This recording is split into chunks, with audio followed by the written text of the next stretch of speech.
السلام علیکم ورحمۃ اللہ وبرکاتہ۔ میں ہوں قاری محمد شعیب اور آپ دیکھ رہے ہیں قاری محمد شعیب ٹی وی۔ یہ قربانی کے مسائل اور فضائل کی قسط نمبر 10 ہے۔ قسط نمبر 9 میں چند مسائل بیان کیے گئے تھے کہ دوسرے کی طرف سے قربانی کی جائے، ان کے مسائل بیان ہوئے۔ اب اس 10ویں قسط کے اندر کچھ مسائل بیان ہوں گے قربانی کے گوشت اور کال کے متعلق، کہ ایک بندہ ہے اس نے قربانی کی اور قربانی کے بعد اس کا گوشت کا کیا کرے اور اس کی کال کا کیا کرے، یہ شریعت میں اس کا کیا حکم ہے۔ تو چلتے ہیں اپنے مسئلے کی طرف۔ مسئلہ نمبر 1 میں علماء نے لکھا ہے یہ افضل ہے کہ قربانی کے گوشت کے 3 حصے کرے، ایک حصہ اپنے لیے رکھے، ایک حصہ اپنے رشتہ دار اور دوستوں کے لیے، اور ایک حصہ فقراء پر صدقہ کرے۔ اگر کوئی زیادہ حصہ فقراء پر صدقہ کر دے تو یہ بھی درست ہے، اور اگر اپنی عیالداری زیادہ ہے اس وجہ سے سارا گوشت اپنے گھر میں رکھ لیا تو یہ بھی جائز ہے۔ ایک بندے نے قربانی کی گوشت کو اب 3 حصوں میں وہ تقسیم کرے گا۔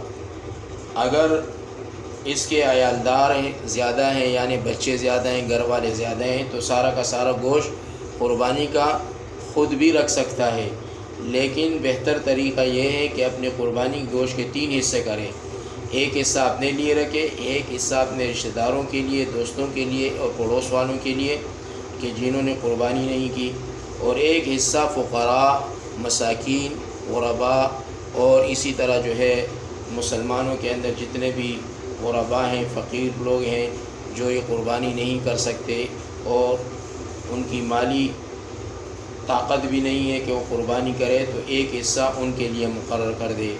اور اگر یہ عیالدار ہے، بچے زیادہ ہیں، گھر زیادہ ہے اس کا اور فیملی زیادہ ہے، بڑی ہے، تو سارا کا سارا گوشت یہ خود بھی رکھ سکتا ہے اور خود استعمال کر سکتا ہے۔ مسئلہ نمبر 2، قربانی کا گوشت فروخت کرنا جائز نہیں۔ اگر کسی نے فروخت کر دیا ہو تو اس کی قیمت صدقہ کرنا واجب ہے۔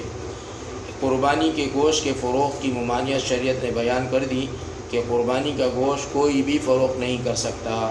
اگر کسی نے اس طرح کا کام کیا یعنی قربانی کا گوشت فروخت کر دیا تو اس کی قیمت جتنی بھی ہے وہ صدقہ کرنا اس پر واجب ہو جائے گی۔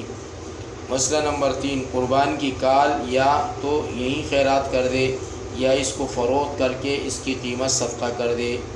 اب قربانی کی کال جو ہے اگر اکیلے بندہ قربانی کرتا ہے تو اس کے لیے جائز ہے کہ وہ خیرات کر دے یا اس کو فروخت کر کے وہ قیمت جو ہے وہ فقراء اور مساکین پر صدقہ کر دے۔ اور اگر حصہ داروں کے اندر وہ 7 رشتہ دار ہیں، 6 حصہ دار ہیں قربانی کے جانور کے اندر، تو ان کے لیے بھی یہی حکم ہے کہ یا تو سب کے سب جو ہے نا خیرات کرنے کی نیت کر دے، اور اگر ایسا نہ ہو تو اس کو فروخت کر کے وہ اپنا اپنا حصہ لے کے اس قیمت کو صدقہ کر دے۔ مسئلہ نمبر 4، گوشت یا کال کی قیمت کو مسجد کی مرمت یا کسی اور نیک اور رفائی کام میں لگانا جائز نہیں، صدقہ ہی کرنا چاہیے۔ یعنی مسجد کی قیمت اور کال کی قیمت مسجد کی مرمت یا کسی اور نیک اور رفائی کام میں لگانا یہ جائز نہیں ہے، اس کو فقراء پر صدقہ کر دے۔ مسئلہ نمبر 5، جس طرح قربانی کا گوشت غنی کو دینا جائز ہے اسی طرح کال بھی غنی کو دینا جائز ہے، جبکہ اس کو بلا عوض دی جائے، اس کی کسی خدمت اور عمل کے عوض میں نہ دی جائے۔ غنی کی ملک میں دینے کے بعد وہ اگر اس کو فروخت کر کے اپنے استعمال میں لانا چاہے تو یہ جائز ہے۔ اس مسئلے کو تھوڑا سمجھنا چاہیے کہ جس طرح قربانی کا گوشت ہم غنی کو یعنی مالدار کو دیتے ہیں اور دینا جائز ہے، اسی طرح قربانی کی کال بھی ہم مالدار کو دے سکتے ہیں، جبکہ اس کو بلا عوض دی جائے یعنی اس کی کسی خدمت اور عمل کے بدلے میں نہ دی جائے، اور غنی کی ملک میں دینے کے بعد یعنی مالدار کی ملک میں دینے کے بعد وہ اگر اس کو فروخت کر کے اپنے استعمال میں لانا چاہے تو یہ جائز ہے۔ اللہ تبارک و تعالی ہمیں عمل کی توفیق عطا فرمائے، تمام انسانیت تک اس پیغام کو پہنچانے کی توفیق عطا فرمائے۔